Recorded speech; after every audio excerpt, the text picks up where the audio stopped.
All right, class, welcome back. Before we dive into our today's lesson, let's be honest.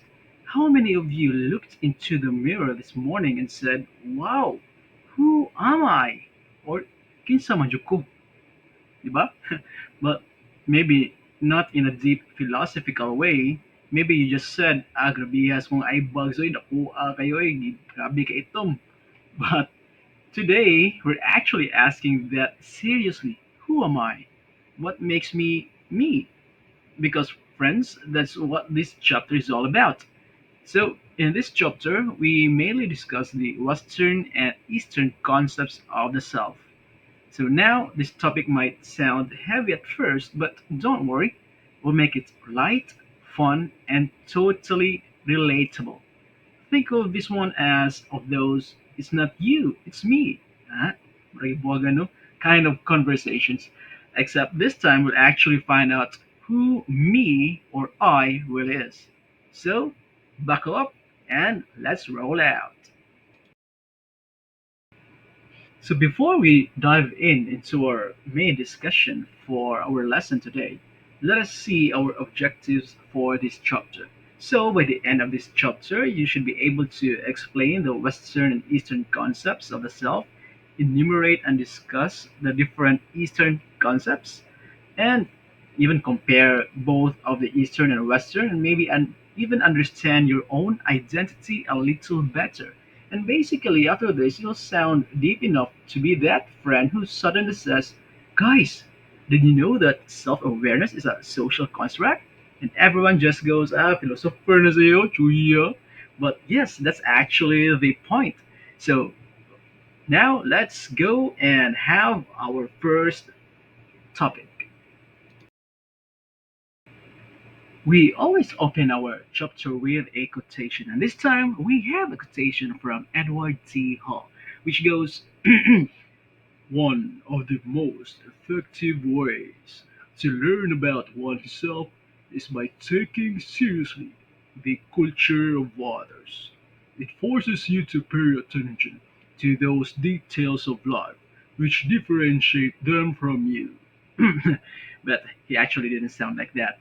So, meaning, when we open ourselves to other cultures, like their values, habits, beliefs, we start to see what makes our culture unique as well. It's like going abroad or maybe in Japan, realizing, wow, so Japan, everyone is very punctual. And you look at yourself or your barkada, like you have some gatherings, like mo text sila mo chat, like, "On the way na ko, friend." Yeah, sa tinuod day, napa dito sa shower or natug pa dito, naghigda-higda. Di ba? So, that's the point. The contrast makes you understand yourself way better.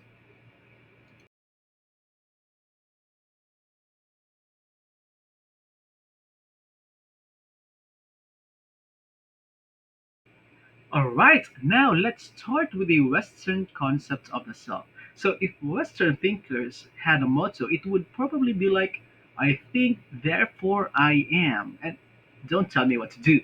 Diba? So, it sounds familiar. So, basically, the Western idea of the self is individualistic, if you try to see the point. So they focus on the I rather than we.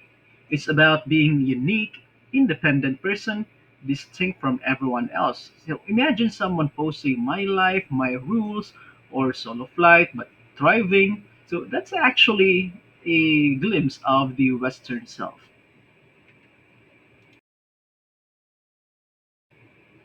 According to Clifford Geertz, the Western self is a bounded, unique, and organized center of awareness and emotion. So, in simpler terms, it's like a neatly packed balikbayan box. All your thoughts, emotions, and actions are contained within you. You are your own person, separated from the rest of the world. So, but here's the twist: this idea can also be an illusion, because when we think we're totally separate, we might forget how much we actually depend on others, our friends, family, that one classmate who always saves your group project last minute. So, things like that.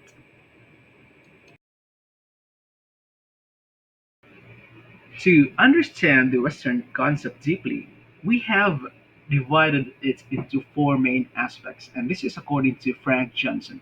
So, first is Western self as analytic, second, Western self as monotheistic, third, Western self as individualistic, and last one, Western self as materialistic and rationalistic. So, we'll be discussing each, and don't worry, dili ra mo nosebleed ani. First aspect is the Western self as analytic. So the Western self loves analysis. It's like that friend who wants to overthink everything. Like when there is drama, they just don't feel it. They want to break it down piece by piece, like a detective. So they say like, okay, you said this, I reacted like that, therefore you are the problem or I am the problem. And in this way of thinking, it is called the analytic deductive. Okay, so understanding the whole by breaking it into different parts. All right, so like for our example here, two friends argue in Western style. A Western thinker analyzes what causes it, who said that, why, and how to fix it. It's very like let's talk about it kind of idea instead of bahala na. All right. Next aspect is the Western self as monotheistic. So this one's about religion and duality. Okay, take note on that. So believing in one supreme being and seeing life as a balance between opposites. Okay, so if there is good, there should be evil. If there is beauty, there should be something that is ugly. Okay, creation versus destruction, black versus white, right versus wrong. Okay, so that's an example for the monotheistic belief for Western self. The third one is Western self as individualistic. Okay, so this one is very relatable. Western culture celebrates me, myself, and I. Nothing else matters. Okay, so it's all about independence, chasing dreams, living all alone, doing your own thing. Sounds empowering, right? But here's the catch, freedom can also feel lonely. Like when someone says, I don't need anyone, but at 2 a.m. they're listening to music or love songs, okay, and sometimes magtanatanaw sa cellphone, looking for someone or expecting someone to chat with you, okay, so that's the paradox. Individualism gives you power, of course, but it can also make you feel disconnected. It's like having a wi-fi but no one to chat with. The fourth one, or the last one, is the Western self as materialistic and rationalistic. So the Western self loves logic and evidence. So instead of superstition, they believe in science, reason, and proof. Okay, so say for example here, for Westerners, they arrange furnitures in the house because of better airflow perhaps, or lighting, or being practical, or being comfortable. So it's not about feng shui as many Asians believed. Okay, so that's one example for this aspect. David Ho describes that Western self as an individualistic self that is deeply aware of itself, uniqueness, sense of direction, purpose, and volition. So the self is somehow located at the center within the individual. So, as what he said, the self is an entity distinct from others. Sounds cool, right? But it also means that self carries the weight of its own direction. You define your own meaning, you pave way for your own path, you carve your own identity. So, for Western society, the self is more like a main character energy in a movie. But remember, even the main character needs a supporting cast.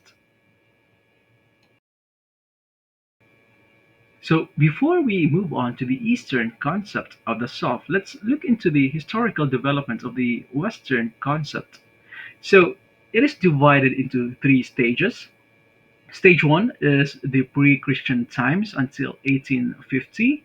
Stage two is from 1850 to 1940, and stage three is from 1940 until the present. Now let's focus on the stage one. So in stage one, during this time, the self was viewed more in spiritual or philosophical terms, not scientific yet. So philosophers like Plato, Aristotle, Descartes, like what we have discussed in the previous chapters, were interested in what makes a person who they are. So there was a strong focus on the difference between body and mind, and this is called mind body dualism. Like for the idea of Descartes, I think, therefore I am. So people believed that human actions and thoughts came from the soul or mind, not just the physical body. So the self was seen during this time as something internal and conscious, centered on thinking, feeling, and moral awareness. For stage two, psychology became a science around this time, thanks to pioneers like Wilhelm Wundt, and scientists started to measure human behavior and mental functions through experiments instead of speculation. So the concept of self shifted from the idea of having a soul or mind to things that can now be observed and tested, such as behavior, perception, memory, and emotions. So by early 1900s, social psychologists like George Herbert Mead and Charles Horton Cooley reintroduced the self in a social context. So, meaning we understand ourselves through our interaction with others, like Cooley's looking glass self. So, in this idea, if you can remember, we form our identity based on how we think others see ourselves. Now, for stage three, the concept of self became more complex and multidimensional, involving multiple belief or programs like psychology, uh, sociology, philosophy, and anthropology. So the self is now seen as having three levels, like we have the inner self, interpersonal self, and social self. We also have the existentialist and phenomenologist like Rogers, okay? So, which emphasize a holistic view, seeing the person as a whole, being who experiences life meaningfully. And we have the modern scholars combine insights of many disciplines like psychology, sociology, anthropology, linguistics, and many more. So the self is now introduced or understood as dynamic and situational. It changes based on culture, relationships, and environments. So researchers today use new methods like interviews, experiments, and even digital studies to, to explain how people express one's identity, and even online.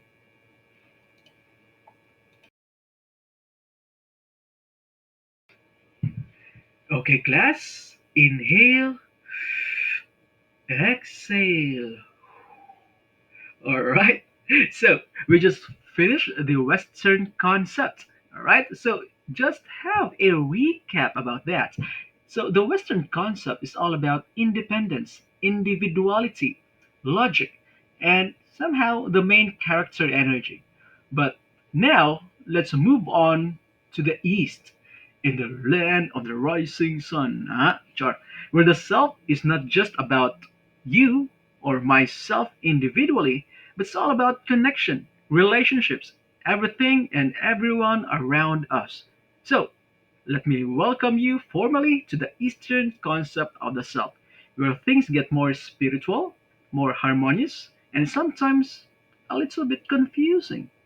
Like when someone says, for kitanlang mga Pinoy, no, I'm not ghosting you. I'm finding myself, or it's not me, it's you. Gibali lang. Alright, so let's move on to the next line. In the East, philosophy and religion are like besties. Mag-best friends ni silang duha. You can't really separate them. They blend together like coffee and creamer, or like you and your crush. Huh? So Eastern thought is pluralistic, meaning there are many ways to see life and the self, but they all point to one goal, and that's to become a better person and a more balanced self. All right, so in the next slide, we are going to discuss the four major religions to expand our thoughts on the Eastern concept of the self.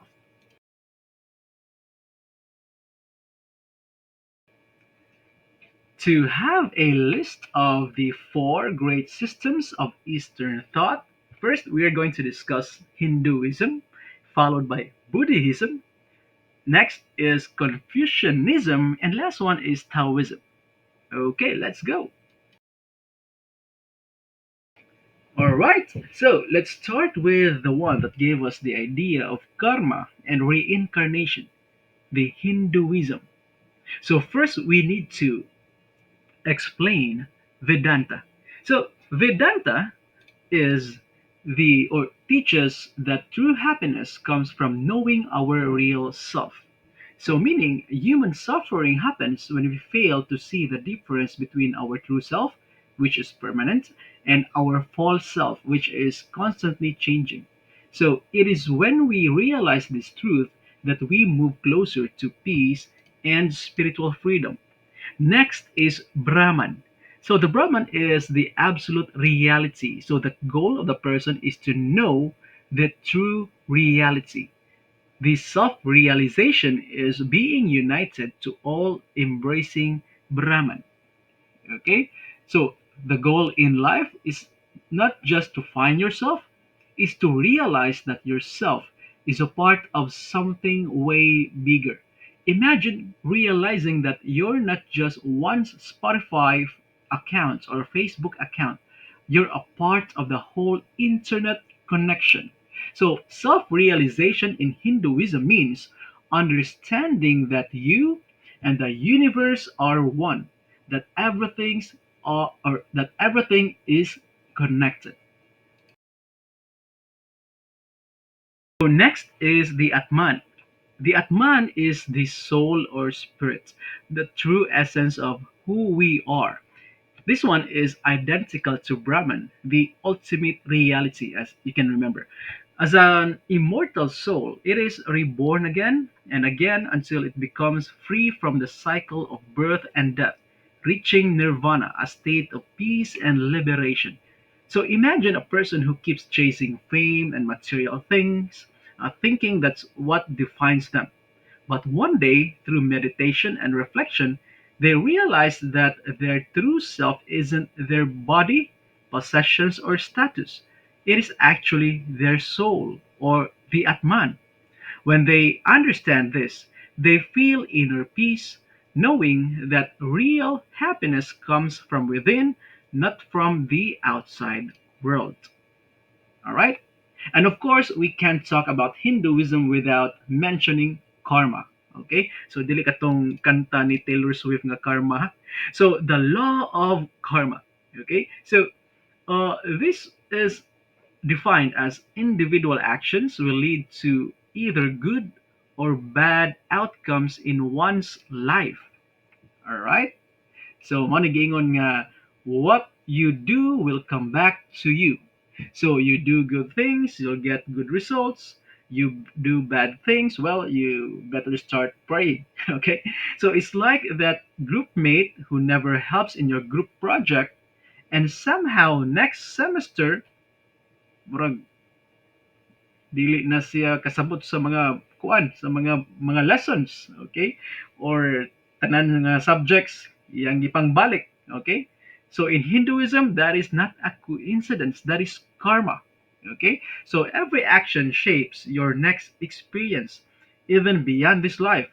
That's why Hinduism believes in reincarnation, so meaning your soul keeps coming back until you've learned enough to break free from the cycle and reaches freedom. Okay?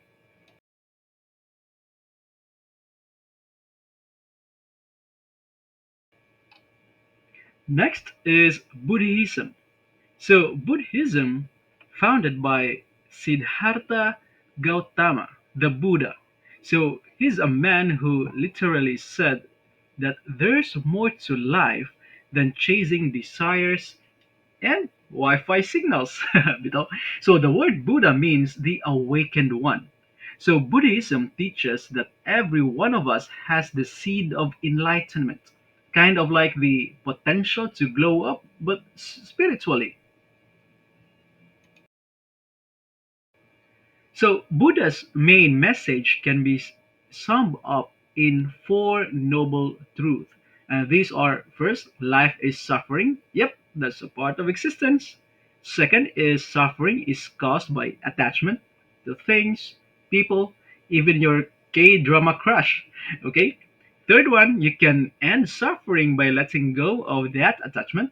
And last one is you can achieve that peace through eightfold path. And these are right view, right action, right effort, and so on. So meaning, in short, Buddhism says stop clinging because when you let go, you free yourself. So mo na, kung nagbuwag na mo sa inyong ex, kalimti na to siya. So Buddhism views a person not as a permanent self but as a combination of five parts.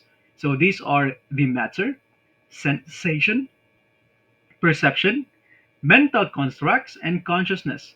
So no single part is truly you.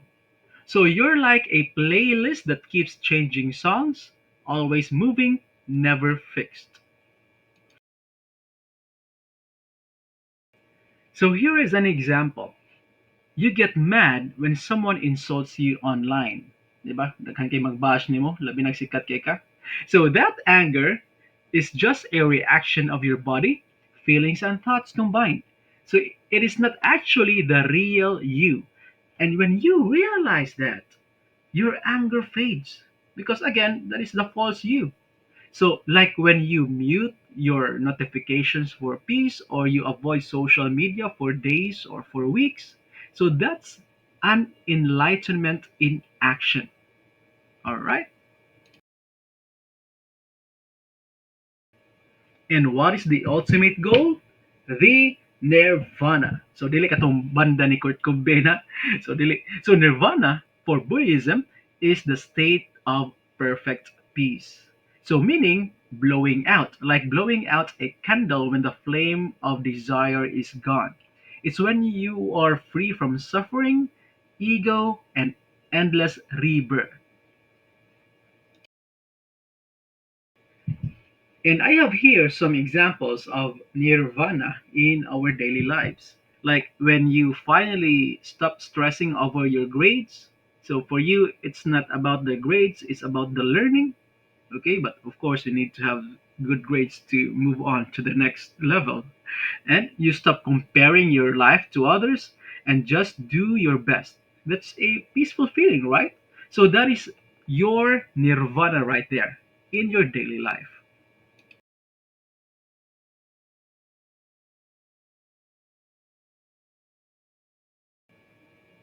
So now let's move to Confucianism. So Confucius, dili ka nang confused ka, Confucius was actually a man. He was basically the original life coach. He said, do not do unto others what you don't want others to do unto you. Na uban na ni mayungit pa, do not do unto others what you don't want to do to others to you. O, di ba? So that's actually the golden rule. Simple but powerful. And honestly, it is still relevant today. So like before you want to post that savage reply or comment online, remember, do you want others to do that to you? Like that's actually the thought of Confucianism.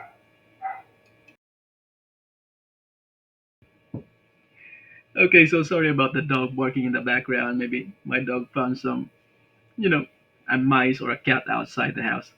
But again, let's continue with our discussion. So Confucius also talked about the five cardinal relationships. First, between ruler and the subject.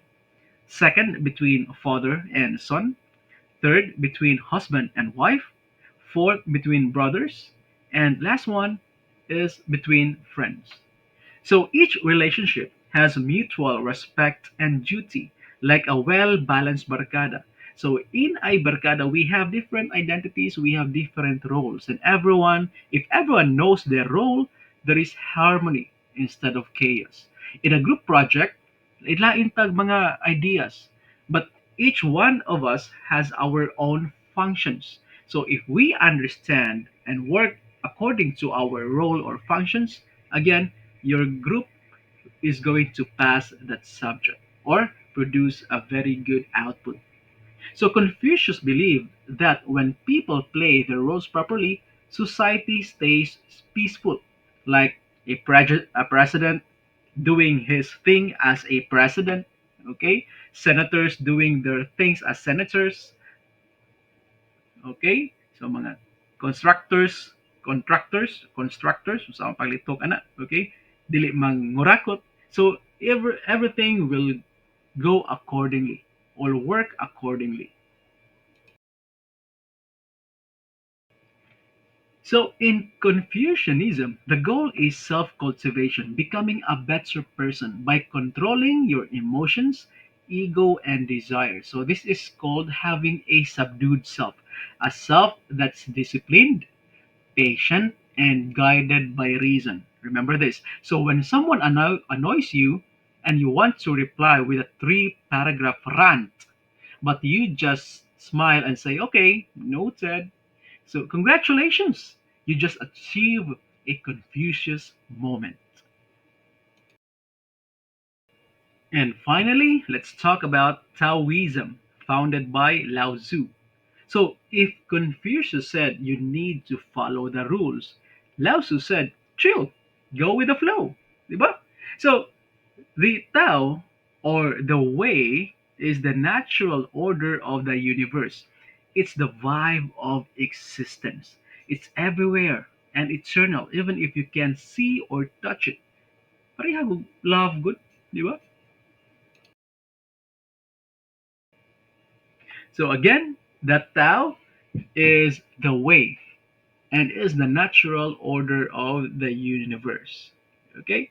So the Tao has no beginning or end. It cannot be seen but can be felt through harmony with nature and simplicity in life. So, like air, like love, you can't see all of this, but you can feel it. Okay? So, it's the reason why the rivers flow, the seasons change, and yes, why you still reply, hihi, or mga emojis when you don't know what to say. So, the Tao teaches us about balance, the yin and the yang, the light and dark, joy, sadness, chaos and calm. So, both are part of life. So, instead of fighting change in Taoism, go with the flow. Flow with it. Because when you stop forcing things and let life move naturally, just like water finding its path, you will live in peace and harmony. So, before we proceed into this comparative matrix, we need to have a recap on the Eastern or our journey across the East. So, in Hinduism, it says, find your true self. It's one with the universe. For Buddhism, it says, let go. Everything changes and peace follows. For Confucianism, follow the policy. Know your role. Harmony starts with discipline. And for Taoism, it says go with the flow. Balance and simplicity are the way. Okay, so that's a lot of wisdom from the East. But don't worry, we are going to tie all our learnings together as we compare the East and the West in the comparative matrix. All right, so are you ready? Okay, I think you are. Okay, let's go. So, we've just talked about logic, religion, karma, and even letting go of your ex. I mean, your attachments. So now it's time to put it all together and see how Eastern and Western concepts of the self compare. So, in comparing the two, Think of it like comparing two types of students. Like Western self is the independent achiever who says, I'll do it my way. And the Eastern self is the calm team player who says, we'll get through this together. Neither is better or worse, they just focus on different things. So in the West, philosophy and religion are separate. You can talk about science without mentioning faith, like Descartes saying, I think, therefore I am, and not, I pray, therefore I exist. Diba? But in the East, philosophy and religion are intertwined, as what I said in our previous slides. They are besties. You can't separate faith from wisdom. It's like coffee and sugar, meaning the meaning comes when you blend both. So in the West, we have big thinkers like Socrates, Plato, Aristotle, and later Descartes and John Locke, and they focus on logic, reasoning, and the mind. In the East, we have Confucius, Lao Tzu, and Buddha. They talk about peace, virtue, and inner balance. So while the West is like, let's analyze this, the East says, let's meditate first. So the Western self relies on reason and observation. So if I can measure it, then it is real. Meanwhile, in Eastern self, it was in intuition and inner wisdom. I can feel it, so meaning it is true. So imagine a Westerner or Western thinker saying, prove that love exists. Di ba? Lisod kayo? And in Eastern thinker, it replies, bro, just listen to your favorite love song. That's all the proof you need. Or just stare at your crush.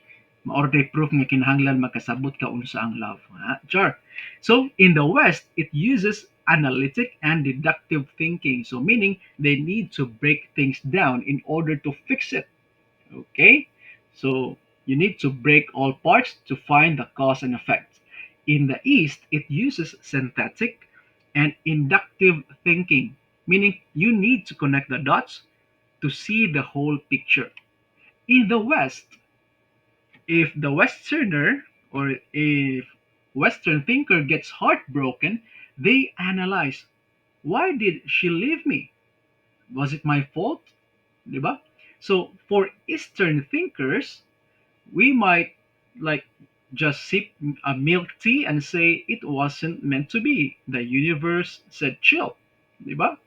So the Western thought emphasizes differences like black versus white, right versus wrong.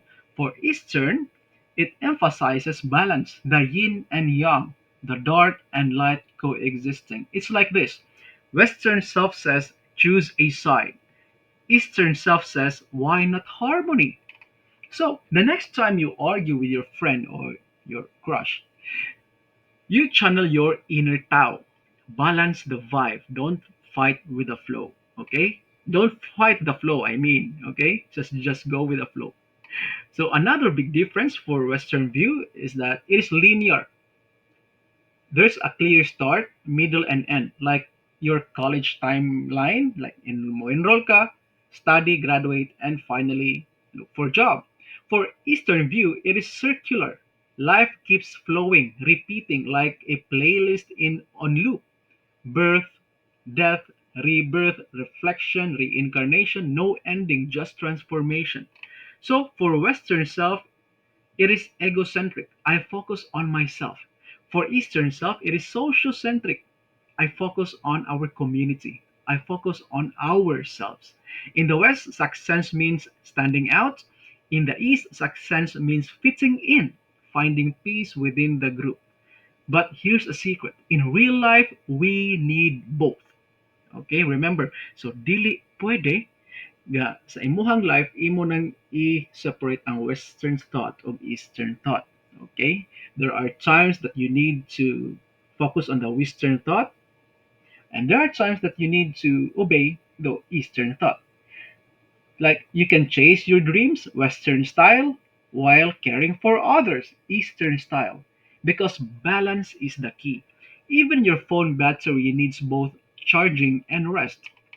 So, in theology, the West is monotheistic, belief in one God. In the East, often polytheistic or pluralistic, many forms, many paths, one harmony. But both agree there's something greater than ourselves guiding this wild roller coaster called life. So in the West, the goal is self actualization. To reach your full potential, like being the best version of yourself, is very like you can do it kind of vibe. In the Eastern self, the goal is balance and harmony, to find your role in society and live in peace with others. It's more like we can do it together. So while the West says follow your dreams, the East says follow your purpose. And when you mix both, boom, you get fulfillment and peace. So these parts are easy to remember. Like West is focusing on individualism and East focuses on collectivism. So in Western culture, you focus on your goals, independence, freedom, and self-expression. In Eastern culture, you focus on group goals. So meaning the unity, respect, and community. So if the Western student says, I'm chasing my passion, the Eastern student might say, I'm doing this for my family. So both are valid, just different vibes. In Western thought, relationships are often exchange based, like you help me, I help you.